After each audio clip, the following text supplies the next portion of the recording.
Uh-huh. Yeah. Wubba-lubba-dub-dub, fellow armchair Imagineers. Tiki here. Blue Dragon 5. Jacob Lyle, too. And Claude Coinga. And, oh god, guys, can we just talk about the Mr. Meeseeks episode again? Can we, like, seriously? You can't just kill the jelly bean because you want to, Tiki. You gotta earn it. All right, guys, we're here to talk about Rick and Morty Season 5, Episode 4, Rickdependance Spray. Guys, I'm not even going to beat around the bush. Ha! This might be the worst episode of Rick and Morty, honestly. I don't know how everyone... I know how Jacob feels. I don't know how everyone else feels. I kind of low-key, maybe not even low-key, sort of hated this episode. I think there's, like, some semblance of an idea going on with, like, the theme of shame, I guess. But, man, they went way too over the top with it. This is just one of those episodes for me that is just it really goes above and beyond the, kind of shock humor. It just gets into just like unpleasant territory. And I don't know, man. There's a couple one-liners that I appreciate, mainly towards the beginning, but honestly, that's about it. I would rather watch the Dragon episode again because that one might not be as memorable, but at the very least, it's not as disturbing. So yeah, guys, I'm really down on this one. It's a shame because I think the first 3 episodes of season 5 have been pretty great so far, all on their own. I think episodes 1 and 3 in particular. Episode 2 was really good as well, but I think episodes 1 and 3 were really great. So I'm gonna throw it to Dragon. I'm chomping at the bits to hear your thoughts on this episode, Dragon. Yeah, I didn't care for this at all. Yeah, just look, humor's subjective, obviously, but I mean, even for Rick and Morty, it feels like they didn't have much. And honestly, if you watch the inside the episode thing, it's kind of like what happened with Vindicators. They just kind of like acknowledge, like, yeah, they pretty much confirmed that they didn't have much. All they had was, they want to do a Jumanji reference in the third act. It's pretty much it. They wanted like the space sperm Jumanji sequence when Summer and Beth are hopping on the sperm. And that's about it. What was the Jumanji reference? Yeah, it's them riding the rhinos in Jumanji. Like, right. Oh God, really? That's I mean, yeah. Watch the. I'm not making. Watch the inside of the episodes. I mean, essentially, pretty much space sperm. I'm assuming specifically for the Jumanji reference, which sounds like it's kind of what Dan Harmon was getting at. So I'm assuming yes. It's mainly he acknowledges he made a mistake in the writing that he basically wrote an episode around one bit, which made it very difficult. And I think it shows. Well, I was kind of afraid I was going to be alone in this, and that I was like, man, oh God, no! I did not care for this at all. This is the least interested I've ever been in Rick and Morty, like ever. Claude, are you on the same page?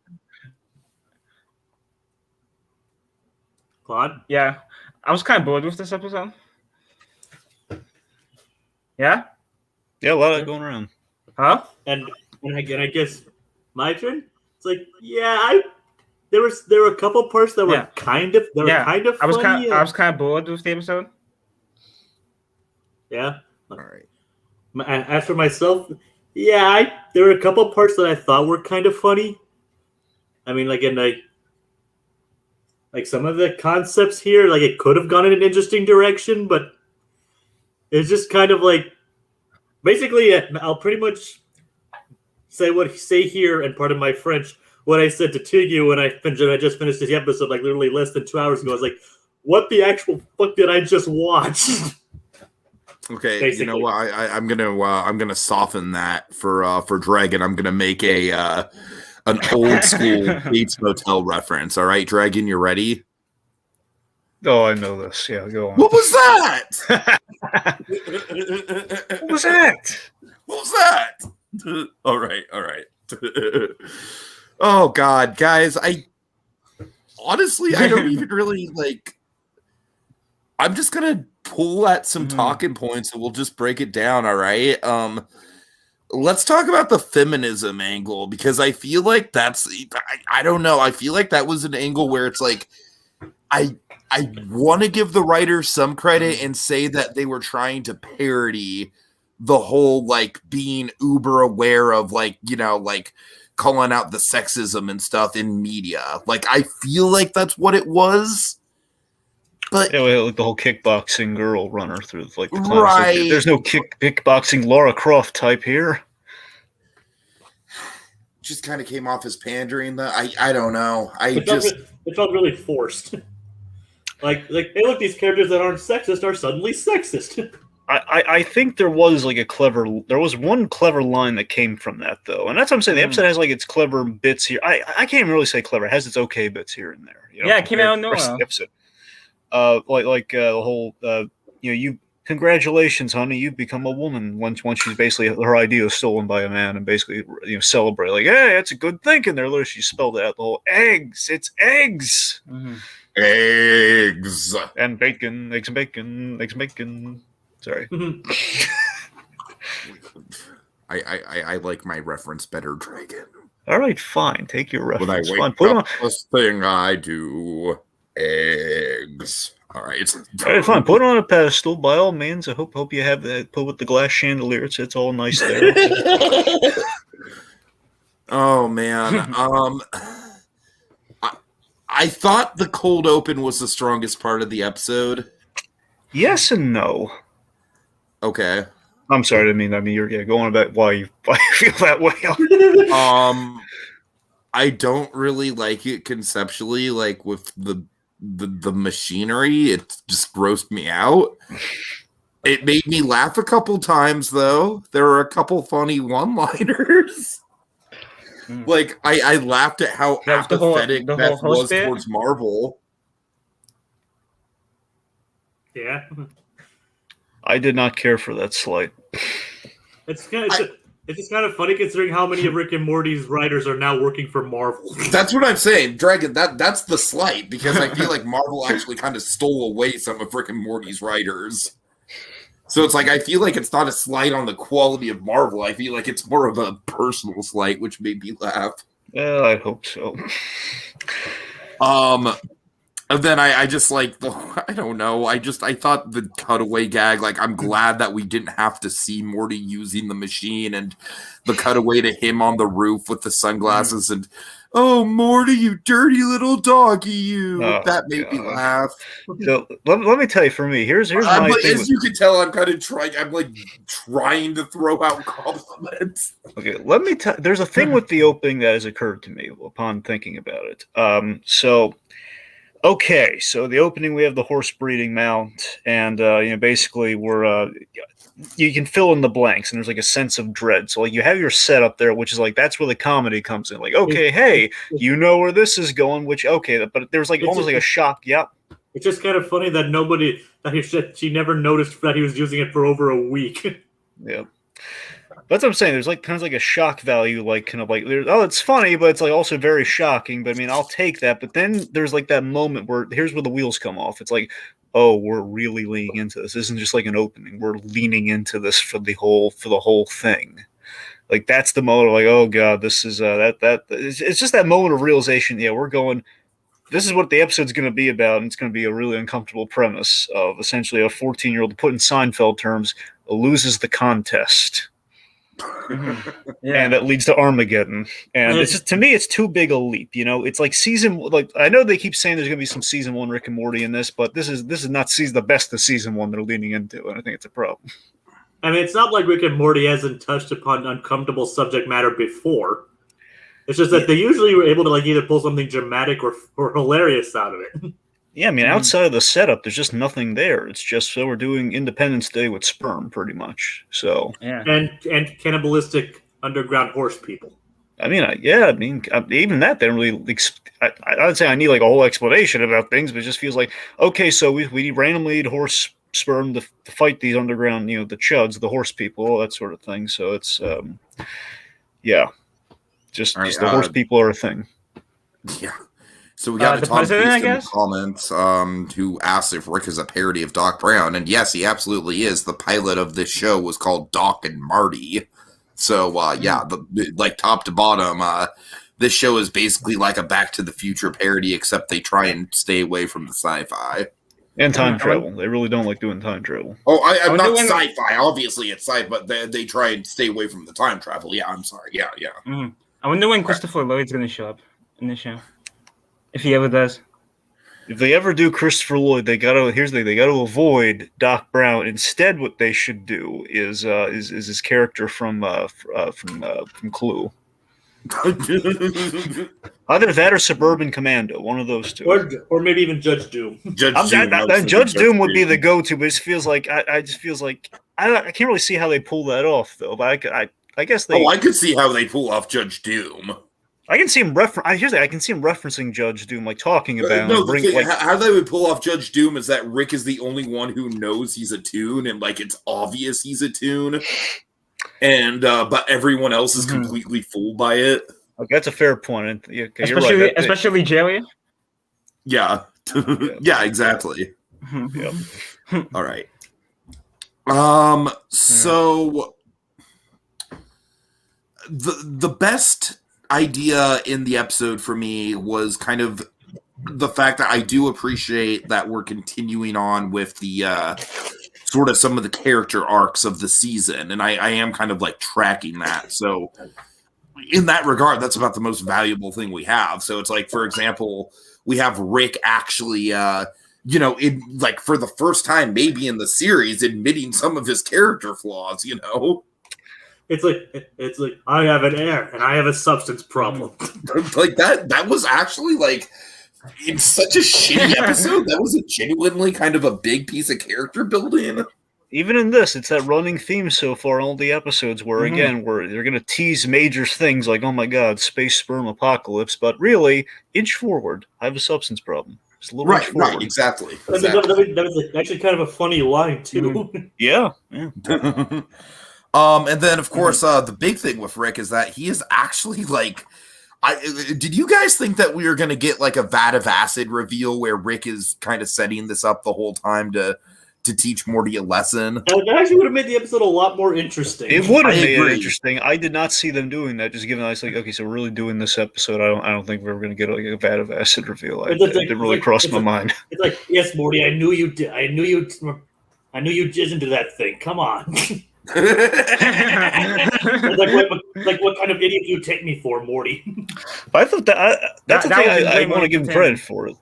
The fact that we didn't have Rick know, because it is too obvious. Obviously, be able to figure it out. So that's what makes it funny. So the whole like Rick Sanchez is almighty, near godlike guy. Yet he's afraid of things like what is he afraid of? Pirates? Is that it? Pirates, yes. He's afraid of pirates and corn and legitimately afraid of pirates. That was like one of the funniest gags and like another. I wish they'd bring that gag back, man. That's what I'm saying. You got to give him a few blind spots, just a few. I remember that episode. It's like, all right, guys, ditch the pirates. It's like, oh shit, pirates! You gotta go, Morty. And then it also makes sense that Pirates of the Pancreas is like his pride and joy because it's like him conquering his inner demons. All right. Look at us reminiscing on somewhat better episodes. Yeah, right. Yeah. So with the horse people though, I gotta tell you, I kind of had I got enough of that from Sorry to Bother You and how you make the horse people and how you make them terrifying and Rick fathering a horse baby. I didn't need that. That's a movie that does not hold up upon further reflection, by the way. What was it called? Sorry to Bother You. Oh, all right. Like, I really liked it the first time I saw it just because I was like, oh, it's so stylistic and cool and it's got social things to say. And then, like, upon further reflection, I was like, it is a little bit of a mess. I did not see horse people coming when I saw the trailer for Sorry to Bother You, I got to admit.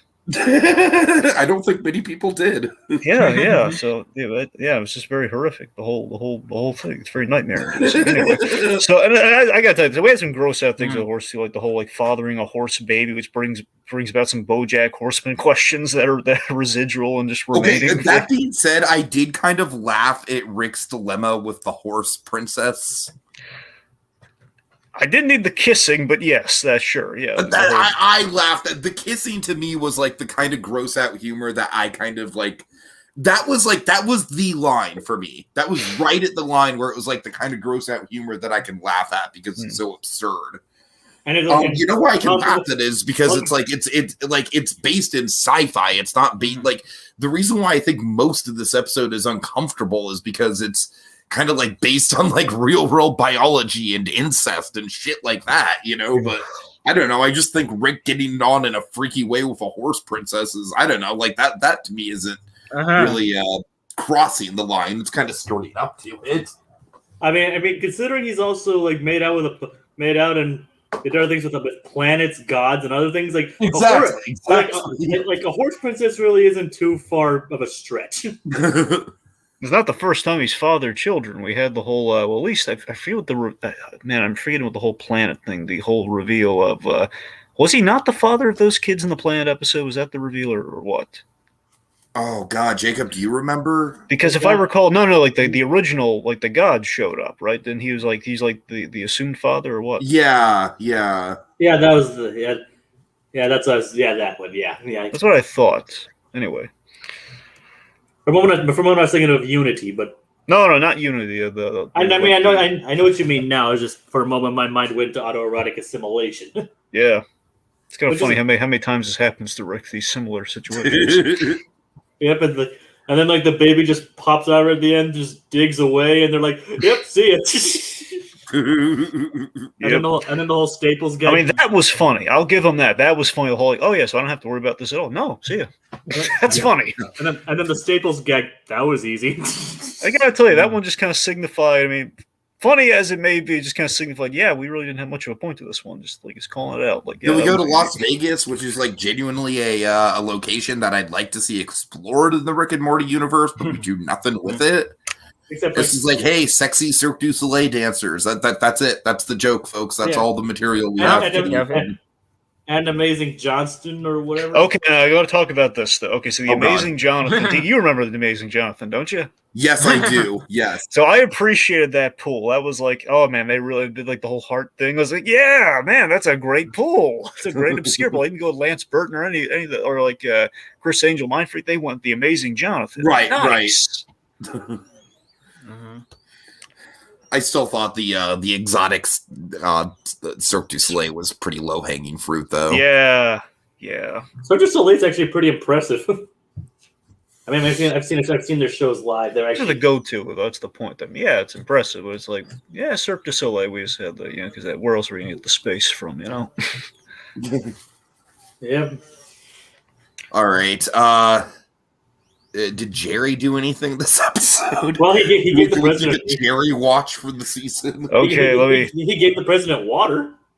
Oh yeah, that was actually I actually thought that was kind of a funny gag. The fact that, like, I don't know, the thing with Jerry Dragon, I think the thing that you and I kind of disagree on is like, I think that Jerry is at his worst when he's just kind of being a selfish prick. Mm-hmm. But I kind of think when he's at his best when he's just kind of being a simple idiot.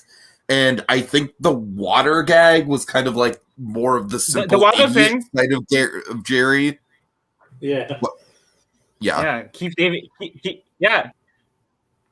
Sorry, Claude. Yeah, he gave Keith David water. Yeah. Yeah. It's nice to see Keith David popping up more than once a season now. This is the second time, that was a feather in the cap, though. It's always good to have Keith David back as the president of course. Rick and Morty. I mean, that's always cool. I mean, of course, he has some great lines. Like, again, it's a dumb joke, I feel, but I do love the line, the way Keith David delivers it. Just the whole like. He says, "He had a gun," which is really a dumb joke when you think about it. But the way Keith David says, "You brought armed sperm in here. What's wrong with you? The boy literally never lies." That was good. Basically, it's just an excuse to have someone like Keith David say ridiculous lines. Yeah. Pretty much. I'll take it. Freakazoid had that all the live long day. How many esteemed actors do we have say? Regardless. Yeah. I mean, don't get me wrong. I'm not complaining because like Keith David was like one of the few saving graces of this episode. I know. And speaking of which, okay, we should talk. I don't want to talk about. I think we have to. We have the incest baby. Yeah, this is just. The 14-year-old line. This might be the worst thing the show's ever done. Really? The last. I mean, they might have done it since then, but the last time something giant and naked popped over Rick and Morty was the giant and naked Santa Claus, and that was so much better. Or the 14-year-old line. Yeah. Yeah, that too. But yeah, but the giant naked Santa Claus was like so much better than this. Yeah, I don't know. I don't even know what to say about it. I really hope it never comes back. Oh god. I hate that. So here's the thing that really bothers me about the. I mean, there are a lot of things that bother me about the incest baby. Let me start with one. So, the whole here's a question. Okay, at no point did anyone realize, hey, incest or no, giant baby. They didn't know it was Morty behind the whole thing. Regardless, okay, we're gonna make a giant creature any way you slice it. If one of these puppies gets through, It would have been a giant horse baby if it was. That's what I'm saying. A giant something is going to happen. But to be fair, it blew up. So. Well, that's fair. Regardless, I don't know. It's still just kind of the fact of like they were gonna. I guess they were gonna blow it up if it weren't human. Sure, I'll give you that. But still, it just feels like they're gonna make a giant something. You know, hope they can blow it up in time. Just seeing the thing's kind of launched into space anyway they slice it. There seems like why launch it into space? I mean, it's better not to have it on the planet, sure. But it's like, wait, so you were planning on it not being human. Ergo, you're gonna blow it up or something. But we're just gonna launch in the space. I don't know. Just something didn't track. Like something didn't match up with the whole just the planet itself and making incest babies sick and wrong on many levels. It basically led to a pretty unfunny credit scene. You know the thing that bugs me about that too is I look. We didn't need a giant incest baby, even if the astronauts, the buildup of the astronaut was kind of good and ironic. Okay, that the buildup was nice, and like the astronaut just kind of teeing up I didn't need to see the incest baby. At least we could just maybe hype it, like mention it, like, oh god, it looks so better if we just got a reaction shot. Yeah, like if we just got a reaction, it's like mentioning it's so unholy or something. I don't know, but we didn't. Yeah. This show really doesn't follow the show not tell rule. Yeah. All right. Anything else we're missing? Rick is handjob solo. Some people are saying that that's a good joke, but I don't know. I thought that was just a really lazy joke. I mean, look, it's the fact that he had he was in the same pose as that and everything. That's the thing. Because he is kind of that kind of makes sense. Yeah. Right. Oh, here's something. Here's two things we have to talk about. I'm pretty sure we've run the gambit. So, one, Blazin. Oh boy. I feel like Blazin, he is I feel like he's supposed to represent the shame theme of the episode. And also that being said, I thought it was just kind of weirdly mean spirited in a way that and sometimes you should not tell.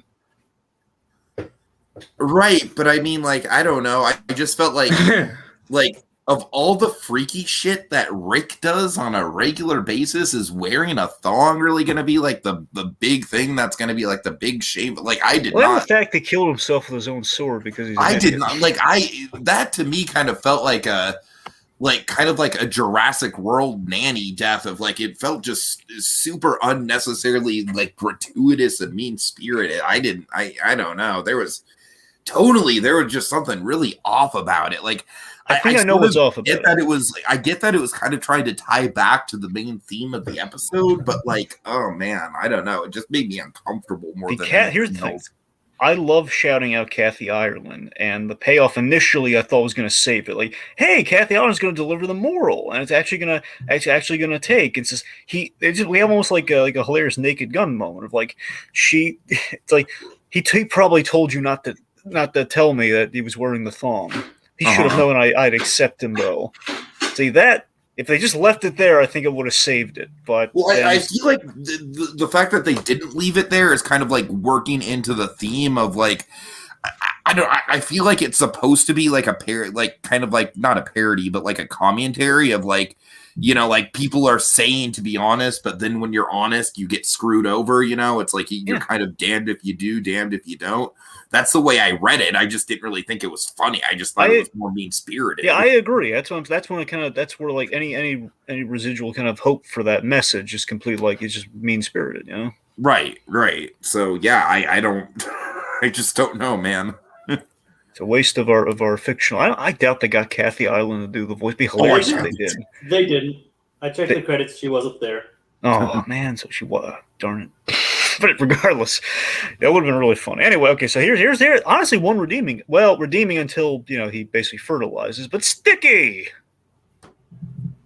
Yeah, Sticky was interesting. Sticky was cute. Little Okay, friendly Sticky sperm. to me was like a way, way, way less interesting version of Fart. Wait, what?